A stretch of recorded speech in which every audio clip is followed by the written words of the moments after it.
Very good morning అండి. రఘురామకృష్ణరాజు గారి case అందరికీ తెలుసు. ఆయన్ని గత 4 సంవత్సరాలుగా ఆయన సొంత నియోజకవర్గానికి, అసలు ఆయన సొంత రాష్ట్రానికి, ఆయన సొంత ఊరికి రావడానికి కూడా వీల్లేనటువంటి పరిస్థితుల్ని జగన్మోహన్ రెడ్డి ప్రభుత్వం కల్పించిందండి.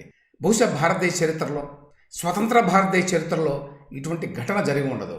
ఒక మెంబర్ ఆఫ్ పార్లమెంట్ని తన సొంత ఊరికి, తన సొంత నియోజకవర్గానికి రావడానికి వీలు లేకుండా కట్టడి చేసినటువంటి ప్రభుత్వం ఇంతవరకు స్వతంత్ర భారతదేశంలో లేదండి. ఆ ఘనత జగన్మోహన్ రెడ్డి గారి ప్రభుత్వం అనేదే. ఎప్పుడండి 2021 మే 14న ఆయన అరెస్ట్ చేశారు. చిన్న చిన్న చిల్లర కేసులు, ఏదో తిట్టాడని, అదని, ఇదని, లేకపోతే ఎస్సీ ఎస్టీ అట్రాసిటీ కేసు అని ఇట్లాంటివి పదుల సంఖ్యలో పెట్టారట. కాబట్టి ఏ కేసులో ఆయన అరెస్ట్ చేస్తారో తెలియదు అని చెప్పి అప్పటి నుంచే రావడం వల్ల, అప్పుడు అరెస్ట్ అంతకుముందు నుంచే రానివ్వడం లేదు. అప్పుడు ఒకసారి ఆయన హైదరాబాద్ వస్తే హైదరాబాద్లోనే అరెస్ట్ చేసి తీసుకెళ్లారు. అప్పట్లో కేసీఆర్ ప్రభుత్వ సహకారం కూడా ఉంది కదా. ఆ తర్వాత జరిగిన ఘటనలు అందరికీ తెలుసు. అయితే అప్పటి నుంచి ఇప్పటి వరకు 2024లో ఉన్నామండి. ఇంకా 2-3 నెలలు ఎన్నికలు జరగబోతున్నాయి. ఇన్ని సంవత్సరాల పాటు ఒక ఎంపీని తన నియోజకవర్గానికి, తన సొంత రాష్ట్రానికి, తన సొంత ఊరికి దూరంగా పెట్టాడండి. ఈ సంక్రాంతి పండగ అనేది గోదావరి జిల్లాలో చాలా పెద్ద ఎత్తున చేస్తారు, అందరికీ తెలుసు. ఆ సందర్భంగా ఊరికి వెళ్ళడానికి కూడా ఆయనకు అవకాశం లభించాల ఇన్ని సంవత్సరాలు.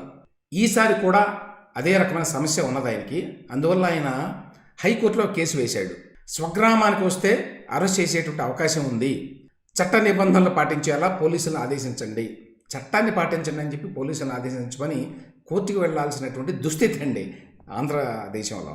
సో హైకోర్టును ఆశ్రయించిన ఎంపీ రఘురామ సంక్రాంతి పండుగ నేపథ్యంలో నరసాపురం పార్లమెంట్ నియోజకవర్గ ప్రజలను కలుసుకునేందుకు రాష్ట్రానికి వస్తున్న తనను పోలీసులు తప్పుడు కేసు పెట్టి అరెస్ట్ చేసే ప్రమాదం ఉందని, చట్ట నిబంధనలు పాటించేలా పోలీసులను ఆదేశించాలని కోరుతూ ఎంపీ రఘురామకృష్ణరాజు దాఖలు చేసిన పిటిషన్పై గురువారం హైకోర్టులో విచారణ జరిగింది. సో వాదనలు వినిపించారు న్యాయవాదులు. ఈ వ్యవహారంపై తగిన ఉత్తర్వులు జారీ చేస్తామని పేర్కొంటూ న్యాయమూర్తి జస్టిస్ బిఎస్ భానుమతి విచారణను శుక్రవారానికి వాయిదా వేశారు. ఇంత దారుణం జరుగుతుంటే అసలు దేశంలో ఏ వ్యవస్థ పట్టించుకోవడం లేదండి. అదే ఆశ్చర్యం. దేశంలో సివిల్ సొసైటీసు పట్టించుకోవడం వల్ల, పౌర హక్కుల సంఘాలు పట్టించుకోవడం వల్ల, దేశంలో ఉన్నటువంటి అనేక వ్యవస్థలు, మానవ హక్కుల సంఘం అని, నేషనల్ హ్యూమన్ రైట్స్ కమిషన్ అని రాష్ట్రంలో కూడా ఉందండి. జగన్మోహన్ రెడ్డి కూడా ఒకటి వేశాడు, స్టేట్ హ్యూమన్ రైట్స్ కమిషన్. దానికి ఒక అధ్యక్షులు, ఒక మాజీ న్యాయమూర్తి, సభ్యులు అందరూ ఉన్నారు. అందరూ పదవుల్లో ఉన్నారు చక్కగా. వాళ్ళందరూ ఎవ్రీ ఇయర్ ఒక రిపోర్ట్ ఇస్తుంటారు మన జగన్మోహన్ రెడ్డి గారికి సీఎంగా. దానిని ఒక ఫోటో వేస్తారు పేపర్లో. ఆ రిపోర్ట్లో ఏమున్నదో, ఏ రకంగా ఆంధ్రప్రదేశ్లో మానవ హక్కుల్ని ఆ స్టేట్ హ్యూమన్ రైట్స్ కమిషన్ వారు కాపాడుతున్నారో ఏ వివరాలు మనకు తెలియదు. ఇప్పుడు మనకేం చేశారంటే అండి, చెక్స్ అండ్ బ్యాలెన్సెస్ కోసం అని చెప్పి ఈ ప్రభుత్వం యొక్క ఈ ఎక్సెసెస్ ఉంటాయి కదా, అతిక్రమణలో, వాటిని కొంచెం చెక్లో పెట్టడానికి అని చెప్పి అనేక రకాల వ్యవస్థలు పెట్టుకున్నాం. కోర్టులు ఎట్లాగో ఉన్నాయి రాజ్యాంగ వ్యవస్థలు. అవి కాకుండా హ్యూమన్ రైట్స్ కమిషన్ అనేది ఒకటి పెట్టారు. మన ఏమంటారు, కేంద్ర స్థాయిలో పెట్టారు, రాష్ట్ర స్థాయిలో పెట్టారు. అటు కేంద్ర స్థాయిలో ఉన్నది కానీ, ఇటు రాష్ట్ర స్థాయిలో ఉన్నటువంటి హ్యూమన్ రైట్స్ కమిషన్లు కానీ ప్రభుత్వమే వాళ్ళని అపాయింట్ చేస్తారండి. కేంద్రంలో మోదీ గారి ప్రభుత్వం, లేకపోతే కాంగ్రెస్ ఉంటే కాంగ్రెస్ ప్రభుత్వం. ఇక్కడ గతంలో చంద్రబాబు నాయుడు గారి ప్రభుత్వం, ఇప్పుడు జగన్మోహన్ రెడ్డి గారి ప్రభుత్వం. ముఖ్యమంత్రులు అపాయింట్ చేసేటువంటి ఆ human rights commission chairman, members ప్రభుత్వానికి వ్యతిరేకంగా ఏమైనా ఒక రిపోర్ట్ ఇవ్వగలరండి? ప్రభుత్వాన్ని ఏమైనా మందలించగలరా? వాళ్ళకి ఆ శక్తియుక్తులు ఉన్నాయా? వాళ్ళు ఏమైనా పట్టించుకుంటారా? బెస్ట్ కేసు వాళ్ళు పట్టించుకోవడానికి. యాక్చువల్గా ఒక ఎంపీని స్వరాష్ట్రానికి రాకుండా చేస్తున్నారు అంటే పట్టించుకోరు వాళ్ళు, వాళ్ళకేం సంబంధం లేదు. అన్ని వ్యవస్థలు అంతే. కోర్టులు కూడా అంతేనండి. కోర్టులు కూడా ఏంటంటే strictly they go by the book, rule ప్రకారం వెళ్తూ ఉంటారు. ప్రభుత్వం వాళ్ళు ఏమి సబ్మిట్ చేస్తే పేపర్లు అవే నిజం అన్నట్టుగా కోర్టులు పరిగణిస్తాయి. ఆయన మీద అన్ని కేసులు ఎట్లా పెడతారు, అసలు ఎన్ని కేసులు ఉన్నాయో కూడా తెలియదట ఆయనకి, రఘురామకృష్ణరాజు గారికి. కాబట్టి ఏ కేసులో ఆయన అరెస్ట్ చేస్తారో తెలియదు. Especially SC ST atrocity act అనే దాన్ని పూర్తిగా దుర్వినియోగం జరుగుతోంది అన్ని చోట్ల, ఆంధ్రదేశంలో మరీ ముఖ్యంగా. ఈ జగన్మోహన్ రెడ్డి గారు వచ్చిన తర్వాత అయితే అడ్డగోలుగా దాన్ని మిస్యూజ్ చేస్తున్నారు. దాన్ని ప్రశ్నించేవాళ్ళు ఎవరో లేరు.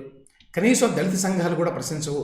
ఇంత అడ్డగోలుగా దుర్వినియోగం చేస్తే నిజంగా ఎవరైతే బాధితులు ఉంటారో వారికి అసలు న్యాయం జరిగేటువంటి అవకాశం ఉంటుందా? అసలు ఏ రకంగా రఘురామకృష్ణరాజు దళితులను అవమానించాడండి? ఎక్కడ ఏం జరిగింది అసలు? ఆయన అసలు రాష్ట్రానికే రాలేదు కదా. అయినా కూడా ఎవరినో ఏదో అన్నాడు, దానికి వాళ్ళు మనసు గాయపడింది అని చెప్పి వీళ్ళు కేసులు పెడతారండి. పెట్టి ఈ విధంగా గత 3-4 సంవత్సరాల నుంచి రఘురామకృష్ణరాజు గారిని ఆయన సొంత రాష్ట్రానికి, సొంత నియోజకవర్గానికి, సొంత ఊరికి చివరికి పండక్కి, సంక్రాంతి పండక్కి కూడా రాకుండా చేశారండి. ఎంత దారుణం, ఎంత దుర్మార్గం. అంటే ఈ దుర్మార్గం ఇప్పుడు రఘురామకృష్ణరాజు గారి పాలిటిక్స్ తోటి మనం అంగీకరించవచ్చు, అంగీకరించకపోవచ్చు. ఆయన పాలిటిక్స్ మనం ఇష్టపడవచ్చు, ఇష్టపడకపోవచ్చు. దాంతో సంబంధం లేదండి. ఇది ఒక వ్యక్తిగా, ఒక ఎంపీగా రఘురామకృష్ణరాజు గారికి ఉండేటువంటి హక్కులు ఏవైతే ఉంటాయో వాటిని కాపాడాల్సిన బాధ్యత ఉంది కదా. వాటిని మనం ఎప్పుడైతే కాపాడటం లేదో, వాటిని ఎప్పుడైతే ఉల్లంఘిస్తున్నారో వీళ్ళు, ఎవరి హక్కులైనా ఉల్లంఘించేటువంటి అవకాశం ఉంది కదా. దానికి మనం భయపడాలి. కానీ దురదృష్టం, మరి ఈ న్యాయమూర్తి ఏమని ఇస్తారో, కనీసం ఆయనని ఈ సంక్రాంతి కన్నా వాళ్ళ ఊరికి వెళ్ళేట్టుగా అవకాశం కల్పిస్తారో లేదో కోర్టు వారు చూడాలండి. ఇక నెక్స్ట్, సరే నిన్న ఈ రాజకీయ క్రీడలో భాగంగా వాళ్ళకి టికెట్లు ఇచ్చారు, వీళ్ళకి టికెట్లు ఇవ్వలేదు, ఇట్లాంటివన్నీ వార్తలు వస్తుంటాయి అనుకోండి. 3వ లిస్టు జగన్మోహన్ రెడ్డి గారు రిలీజ్ చేశారని చెప్పి సాక్షిలో ఎప్పట్లాగే ప్రజాభిప్రాయం, సామాజిక న్యాయం అని చెప్పి వాళ్ళు వార్త వేసుకొని ఒక 6 లోక్సభ స్థానాలకి 15 అసెంబ్లీ స్థానాలకి క్యాండిడేట్లను పెట్టారు. ఇట్నుంచి అటు, అట్నుంచి ఇటు మార్చారండి. అందులో ఏదో సామాజిక న్యాయం చేశాను అంటాడు ఆయన. గెలుపు కోసం చేశాడు ఆయన, కానీ సామాజిక న్యాయం అని చెప్పి ఏదో పెద్దది వేసుకున్నారు.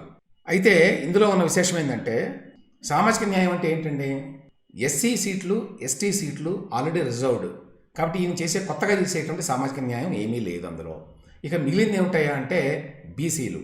ఈయన ఏం చేస్తాడంటే, అగ్రవర్ణాలు అంటే మొత్తం తన వర్గానికి ఇచ్చుకుంటే మొత్తం అగ్రవర్ణాలకి ఇచ్చినట్టు ఆ సీట్లు, అగ్రవర్ణాల కోటాలు వేసేస్తాడు దాన్ని తన ఒక్క సామాజిక వర్గానికి ఇచ్చుకొని. మిగతా బీసీలకు కొన్ని సీట్లు ఇచ్చి నేను బీసీలకు చాలా పెద్ద న్యాయం చేస్తున్నాను అని చెప్తాడు. ఇప్పుడు వేరే పేపర్లో వచ్చిన వార్త ప్రకారం, ఇది ఈనాడు అనుకుంటా, కాపులు బీసీలను కొట్టి అని చెప్పి వేశారు. ఏమిటయ్యా అంటే, రాయదుర్గంలో ఆ బీసీ ఎమ్మెల్యే కాపు రామచంద్రారెడ్డి, ఆయన పేరులో రెడ్డి ఉన్నది కానీ ఆయన బీసీ అండి. ఆయన్ని ఈ మధ్య ఏదో తీసేశాడు జగన్మోహన్ రెడ్డి. ఆయన తప్పించి మెట్టు గోవిందరెడ్డికి ఇచ్చాడు టికెట్. దర్శిలో అంతే, ప్రకాశం జిల్లా ఉమ్మడి ప్రకాశం దర్శిలో వేణుగోపాల్ అని ఉన్నాడు, ఆయన బీసీ. ఆయన పక్కన పెట్టి శివప్రసాద్ రెడ్డికి ఇచ్చాడు. ఇక పెనమలూరులో కూడా ఈ కొలుసు పార్థసారథికి టికెట్ ఇచ్చేటువంటి అవకాశం లేదని చెప్తున్నారు. ఇక ఇష్టమైన వాళ్ళకి మాత్రం భారీగా ఇస్తాడు. బొత్స సత్యనారాయణకి ఆయన కుటుంబానికి 3 సీట్లు ఇచ్చాటండి. ఆయన భార్య ఝాన్సీ ఇప్పుడు విశాఖ లోక్సభ నుంచి పోటీ చేయబోతోందని చెప్తున్నారు. ఆయనకి మేనల్లుడు ఎవరో ఉన్నాడు శ్రీనని, అతనేమో విజయనగరం ఎంపీగా అట. బొత్స గారు ఎట్లాగో పోటీ చేస్తారు. అట్లనే కారుమూరి కుమారుడికి ఏలూరు లోక్సభ టికెట్ ఇస్తున్నారట. సో ఇక కేసీఆర్కి కూడా ఎంపీ టికెట్ ఖరారు చేశారట విజయవాడ నుంచి. మరి పెత్తందారులకు వ్యతిరేకంగా పోరాడుతున్నానంటాడు ఈయనేమో. మరి ఒకటే కుటుంబానికి 2-3 టికెట్లు ఇస్తాడు. ఆదిమూలపు సురేష్ వాళ్ళ తమ్ముడు కూడా ఒక టికెట్ ఇస్తున్నారట ఎక్కడి నుంచో. సో ఆ కుటుంబానికి 2 టికెట్లు. తనకు అనుకూలంగా గెలవడానికి వీలుగా టికెట్లు ఇచ్చుకుంటున్నాడు ఆయన. దానికి మళ్ళీ ఈ రంగు పొలవడం ఎందుకు, సామాజిక న్యాయం అని దానికోసం చాలా ప్రయత్నిస్తారు. ఈ మొత్తం టికెట్లు ఇవ్వడంలో ఒక ప్రత్యేకత ఒకటి ఉందండి. అదేంటంటే చిత్తూరు టికెట్. ఈ చిత్తూరు వైసీపీ అభ్యర్థి ఎవరయ్యా అంటే విజయానందరెడ్డి. అప్పట్లో వైఎస్ రాజశేఖర రెడ్డి గారు అంతే, ఇప్పుడు జగన్మోహన్ రెడ్డి గారు అంతే. వాళ్ళు కనీసం ఒక్క స్మగ్లర్ కన్నా, ఎర్రచందనం స్మగ్లర్ కన్నా ఒక టికెట్ ఇవ్వాలండి. ఇస్తారు ఖచ్చితంగా. వాళ్ళకి అంత సంబంధ బాంధవ్యాలు ఉంటాయి వాళ్ళతోటి. ఇప్పుడు చిత్తూరు వైసీపీ ఎమ్మెల్యే అభ్యర్థి ఎవరు అంటే, ఎమ్మెల్యే అభ్యర్థి విజయానందరెడ్డి.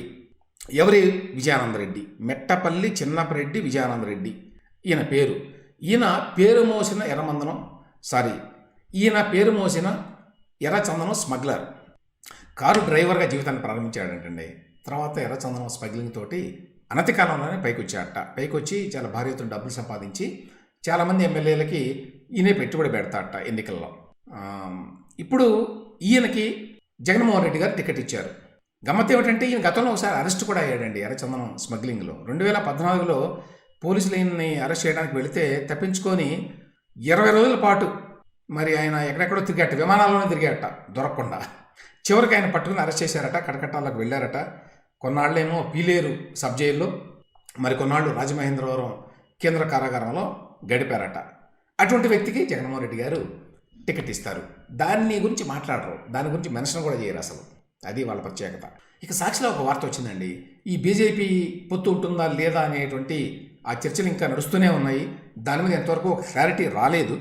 సాక్షిలో వార్త ఏమిటంటే, రాష్ట్రంలో ఒంటరి పోరుకు బీజేపీ సిద్ధం. అంటే బీజేపీ ఒంటరిగా వెళ్ళడానికి సిద్ధంగా ఉంది అని. అయితే ఈ వార్తలో వాళ్ళ పైచ్యం ఉంటుంది కదా, ఆ పైచ్యం అంతా రాశారు. అదేమిటంటే, కేంద్ర నాయకత్వం మేము ఒంటరిగా వెళదామని చెప్పి అంటుందట బీజేపీ ఆంధ్రప్రదేశ్లో. కానీ స్థానిక నాయకత్వం అంటే పురంధేశ్వరి గారి నాయకత్వంలో ఉన్నటువంటి ఏపీ బీజేపీ వారు మాత్రం పొత్తు కోసం వెంపర్లాడుతున్నారు. తెలుగుదేశంతో ఆవిడకి అనుబంధం ఉంది కాబట్టి తెలుగుదేశం పార్టీ పొత్తు కావాలని కోరుకుంటున్నారు అని చెప్పి వీళ్ళు రాశారు. ఇందులో వాస్తవం ఏంటంటే పురంధేశ్వరికి, ఆవిడ ఫ్యామిలీకి, దగ్గుబాటి వెంకటేశ్వర గారికి, ఇటు చంద్రబాబు నాయుడికి తెలుగుదేశం పార్టీకి పడదు. పురంధేశ్వరి గారు ఎన్నడూ తెలుగుదేశం పార్టీలో లేరు. ఆవిడ రాజకీయాల్లోకి రావడమే కాంగ్రెస్ పార్టీలోకి వచ్చింది. తెలుగుదేశం పార్టీకి వ్యతిరేకంగా కౌంటర్గానే ఆవిడని కాంగ్రెస్ పార్టీ వాళ్ళైనా బీజేపీ వాళ్ళైనా పెట్టారు. ఈ విషయాలన్నీ వాస్తవాలు. అయితే మన వైసీపీ వాళ్ళు ఏంటంటే తిమ్మిని బొమ్మని చేయగల సమర్థులు కదా దేన్నైనా. సో జనంలోకి ఈ మెసేజ్ ఒకటి పంపించాలి ఎప్పుడు. ఎందుకంటే పురంధేశ్వరి గారు వచ్చిన తర్వాత ఈ మధ్య కొంచెం క్రిటిసిజం ఎక్కువైంది వైసీపీ మీద. అందువల్ల ఆవిడ చంద్రబాబు నాయుడు ఒకటే. బావగారు ఇట్లాంటివేవో రాశాడు విజయసాయి రెడ్డి తన యొక్క చీప్ లాంగ్వేజ్లో కొంత ఈ మధ్యకాలంలో ట్వీట్లు కూడా చేశాడండి. సో ఆ ప్రొజెక్షన్ చేయాలని, ఆ రకంగా ఫ్రేమ్ చేయాలని చెప్పి చాలా ప్రయత్నాలు చేస్తున్నారు. పురంధేశ్వరి గారికి ఈ తెలుగుదేశం పార్టీకి సంబంధాలు ఉన్నాయి కాబట్టి తెలుగుదేశం పార్టీ పొత్తుకి ఈవిడ ప్రయత్నిస్తోంది అనేది అది పచ్చాబద్ధం. నిజం చెప్పాలంటే ఈ మధ్య జరిగినటువంటి సమావేశంలో ఎక్కువ మంది బీజేపీ నాయకులు ఎవరైతే లోక్సభకి ఈసారి ఏపీ నుంచి పోటీ చేయాలని చెప్పి అనుకుంటున్నారో వాళ్ళందరూ కూడా బీజేపీకి పొత్తు ఉంటే మంచిది, ఆ పొత్తు ఎట్లాగో జనసేన తెలుగుదేశంతో పొత్తు ఉన్నది కాబట్టి మనం కూడా పొత్తు పెట్టుకుందామని చెప్పి ఎక్కువ మంది సీనియర్ నాయకులు అభిప్రాయపడిన మాట వాస్తవం అండి. కాబట్టి దీన్ని ఏదో పురంధేశ్వరి గారికి ఎట్రిబ్యూట్ చేయాలని చెప్పి వీళ్ళు చేసే ప్రయత్నం అంతా కూడా పచ్చి అబద్ధం. సో వీళ్ళు ఏమంటారంటే రాష్ట్రంలో ఈసారి కూడా ఒంటరిగానే పోటీ చేసేందుకు భారతీయ జనతా పార్టీ ప్రయత్నాలు ప్రారంభించింది. రాష్ట్రంలోని 175 అసెంబ్లీ, 25 లోక్సభ స్థానాల నుంచి పార్టీ తరఫున పోటీ చేసేందుకు ఆసక్తి ఉన్న అభ్యర్థుల బయోడేటా సేకరణ మొదలుపెట్టింది. జాతీయ పార్టీ నేతల నుంచి వచ్చిన ఆదేశాల మేరకు రాష్ట్ర పార్టీ హడావుడిగా అభ్యర్థుల వివరాల సేకరణ ప్రారంభించింది. అది వీళ్ళు చెప్పేది. అయితే ఈవిడేమో పురంధేశ్వరి గారు జాతీయ నాయకత్వ నిర్ణయాన్ని తొక్కిపెట్టారన్న ఆరోపణలు పార్టీలో వినిపిస్తున్నాయట. వీళ్ళకి వినిపించని సాక్షి వాళ్ళకి, వాళ్ళు విన్నారు. సో పురంధేశ్వరి 6 నెలల క్రితం పార్టీ రాష్ట్ర అధ్యక్ష బాధ్యతలు చేపట్టిన నాటి నుంచి టీడీపీతో పొత్తుకు అనుకూలంగా ఉండే నేతలదే హవా అయిందని, వారే పార్టీలో క్రియాశీలకంగా వ్యవహరించేలా కార్యక్రమాలు చేపడుతున్నారన్న ఆరోపణలు ఉన్నాయి. ఇదంతా వీళ్ళ పైచ్యం అనుకోండి. సో విషయం ఏంటంటే సాక్షి వాళ్ళకి పొత్తు పెట్టుకోకుండా ఉంటే బాగుండు అనేది ఉన్నదండి మనసులో. అందుకోసం చెప్పి వాళ్ళ యొక్క ఆలోచనని వార్తల రూపంలో, కథనాల రూపంలో ఈ విధంగా వేస్తూ ఉంటారన్నమాట. ఇక నెక్స్ట్ ముద్రగడ పద్మనాభం. ముద్రగడ పద్మనాభం అనే వ్యక్తి ఒక పొలిటికల్ షార్లటన్ అంటారండి ఇంగ్లీష్లో. అంటే ఒక రాజకీయ మోసగాడు నిజం చెప్పాలండి. అతను ఎన్ని పార్టీలలో ఉన్నాడో, ఏ రకంగా బిహేవ్ చేశాడో, ఏ పార్టీలో ఉన్నప్పుడు ఎట్లా మాట్లాడాడో, ఏ ప్రభుత్వం ఉన్నప్పుడు ఎట్లా వ్యవహరించాడో అందరికీ తెలుసు. ముద్రగడ పద్మనాభం అంటే ఎప్పుడో 78 అనుకుంటాను జనతా పార్టీలోకి వచ్చాడు ఫస్ట్. ఆ తర్వాత టీడీపీ రాగానే టీడీపీలో చేరి ఒక వెలిగాడండి టీడీపీలో. ఎన్టీ రామారావు గారు ఉన్నప్పుడు ఈయన మంత్రిగా చేశాడు. ఈయన చాలా అభిమానించాడు. 2 సార్లు ఎమ్మెల్యేగా గెలిచాడు ఆ పార్టీ నుంచి. ఆ తర్వాత ఈయన ఎప్పుడైతే మంత్రి పదవి నుంచి తొలగించాడో అప్పుడు వెంటనే వెళ్ళిపోయాడు కాంగ్రెస్ పార్టీకి. కాంగ్రెస్ పార్టీ నుంచి గెలిచి కాంగ్రెస్ పార్టీలో మంత్రిగా ఉన్నాడు. ఆ తర్వాత మళ్ళీ కాంగ్రెస్ పార్టీ నుంచి బయటకు వచ్చాడు. బయటకు వచ్చి బయటికి 94లో పోటీ చేశాడు. కాంగ్రెస్ పార్టీ నుంచి ఓడిపోయాడు తెలుగుదేశం పార్టీ అభ్యర్థి చేతిలో. ఆ తర్వాత మళ్ళీ తెలుగుదేశం పార్టీలోకి వచ్చాడు చంద్రబాబు నాయుడు గారు ఉన్నప్పుడు. 99లో పోటీ చేసి గెలిచాడు. ఆ తర్వాత మరి 2004లో గెలిచడం లేదో నాకు గుర్తులేదు కానీ ఆ తర్వాత మళ్ళీ తెలుగుదేశం పార్టీ నుంచి బయటికి వెళ్ళి 2014లో పోటీ చేశాడండి. డిపాజిట్ కూడా రాలా అప్పుడు. ఇక అప్పటి నుంచి తెలుగుదేశం పార్టీ మీద కక్షగట్టి రకరకాల ఆరోపణలు. తెలుగుదేశం పార్టీ అధికారంలో ఉన్నప్పుడేమో కాపులకు రిజర్వేషన్ కావాలి అని చెప్పి పెద్ద ఎత్తున గొడవ చేశాడు కదా. ఆ ట్రైన్ ఇన్సిడెంట్ కూడా, రత్నాచల్ ఎక్స్ప్రెస్ ఏదో ఉన్నది, ఆ గొడవ అందరికీ తెలుసు.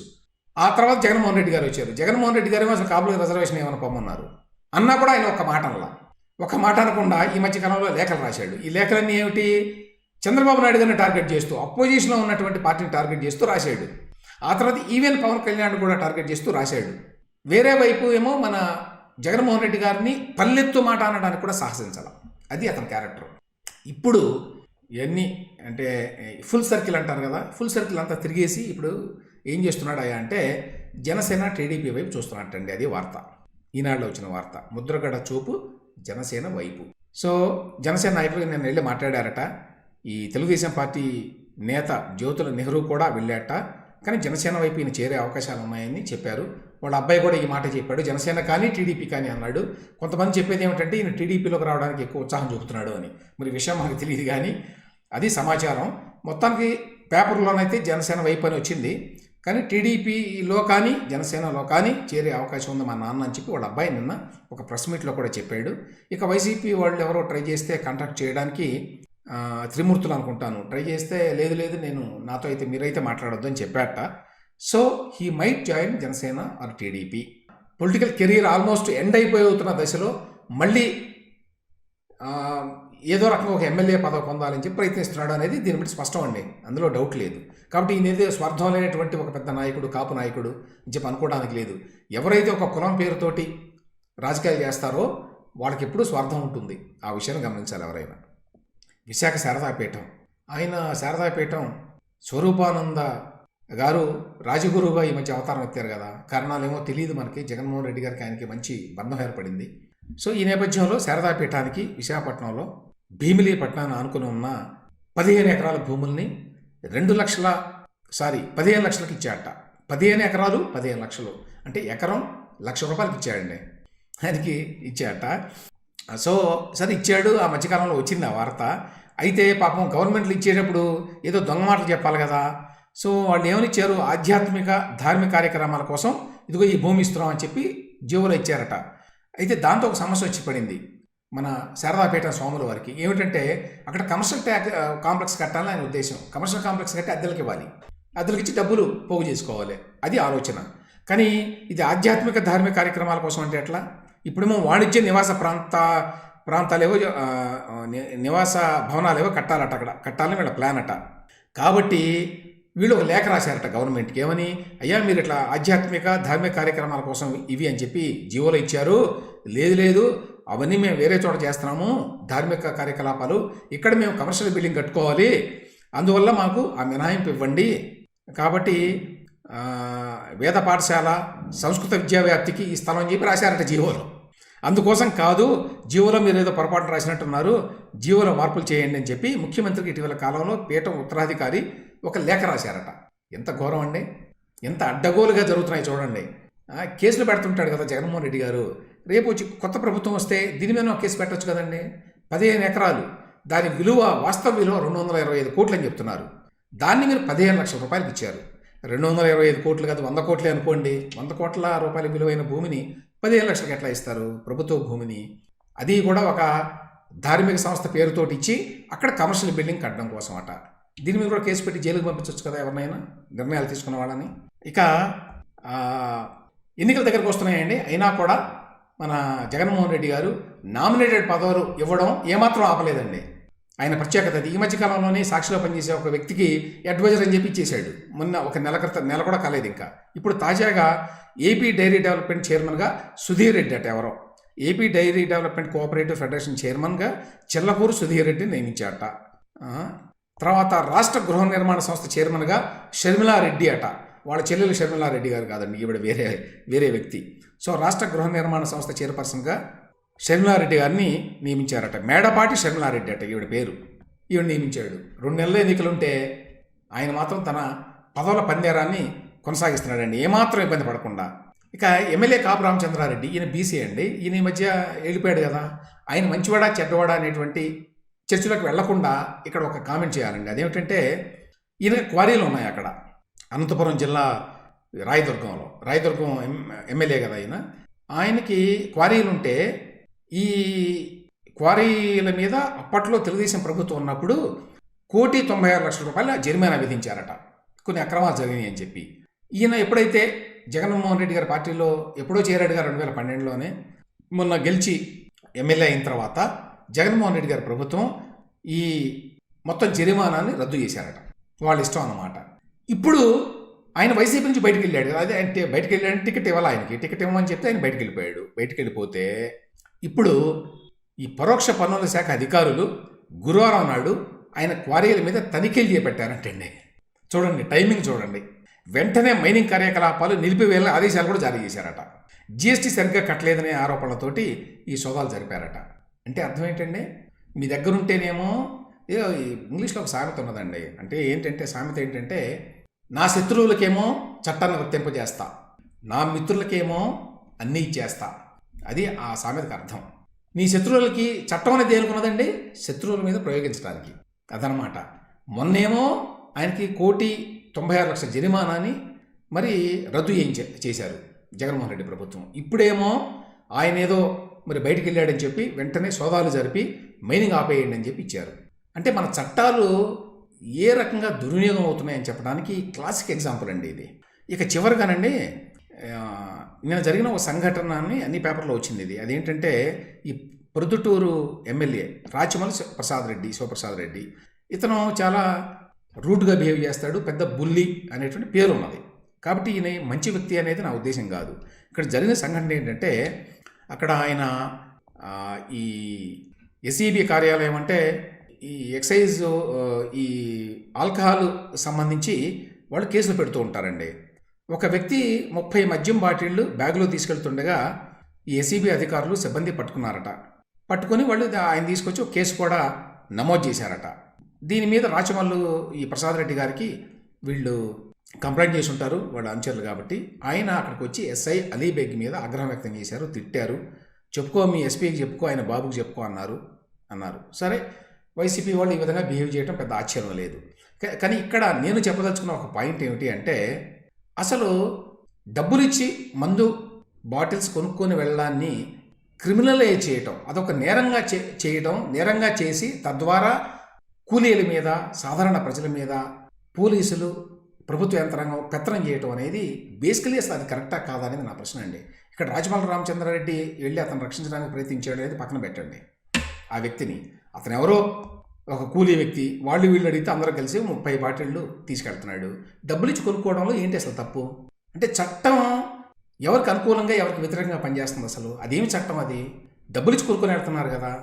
మీరేమో డిస్టిలరీస్ లెవెల్లో అక్రమాలు చేసి జగన్మోహన్ రెడ్డి గారి ప్రభుత్వంలో ఉన్న పెద్దలంతా నెలకి 100 కోట్లు అక్రమంగా సంపాదిస్తున్నారు లిక్కర్ బిజినెస్ మీద అనే ఆరోపణలు ఉన్నాయి. మరో పక్కన మద్య నిషేధం అమలు చేస్తామని చెప్పి చేయకుండా మద్యం మీదనే మీరు ఆదాయాన్ని అంతా సంపాదిస్తున్నారు ఇవాళ. అది కూడా వాస్తవం. మరి అవేవి అక్రమాలు కదా, అవేవి ఉల్లంఘనలు కాదా? ఎవడో ఒక వ్యక్తి 10 బాటిల్స్ 3 బాటిల్స్ కంటే ఎక్కువ కొనడానికి వీల్లేదట అని ఒకటి పెట్టి సామాన్యుల్ని ఈ విధంగా ఎక్సైజ్ డిపార్ట్మెంట్ వాళ్ళు లేకపోతే ఎస్ఈబి అనే డిపార్ట్మెంట్ వాళ్ళు వేధించడం అనేది కరెక్టా అసలు? కానీ మనం ఏం చేస్తారంటే పేపర్లు అన్నింటిలో రాచమల్లు ప్రసాద్ రెడ్డి మీద కోపం కాబట్టి ఇదిగో అధికార పార్టీ వ్యక్తి వచ్చి ఇట్లా బెదిరించాడు ఎస్పీని కూడా అంటారు. కరెక్టే, అతను వచ్చి అట్లా చేయడం కరెక్ట్ కాదు, అది చట్ట వ్యతిరేకం. కానీ అదే సమయంలో సామాన్యులకి ఎవరు రక్షణ? అసలు సామాన్యుల్ని 3 బాటిల్స్ కొనుక్కుంటున్నాడని చెప్పి 4వ బాటిల్ కొన్నాడని చెప్పి తీసుకెళ్ళి ఒక కేసు పెట్టి జైల్లో పెట్టడం అనేది అది అన్యాయం కాదా? అది చట్టాన్ని తమ చుట్టంగా మార్చుకొని అధికారంలో ఉన్న వాళ్ళు ప్రజల మీద పెత్తనం చేయటం కాదా? పెద్ద అక్రమాలు, అరాచకాలు జరుగుతుంటే వాటినేమో మనం పట్టించుకోకుండా ఇటువంటి చిన్న విషయాలని, అది కూడా ఇందులో నేరం లేదు, అసలు వాస్తవానికి నేరం లేదు, మోరల్గా చూస్తే నేరం లేదు.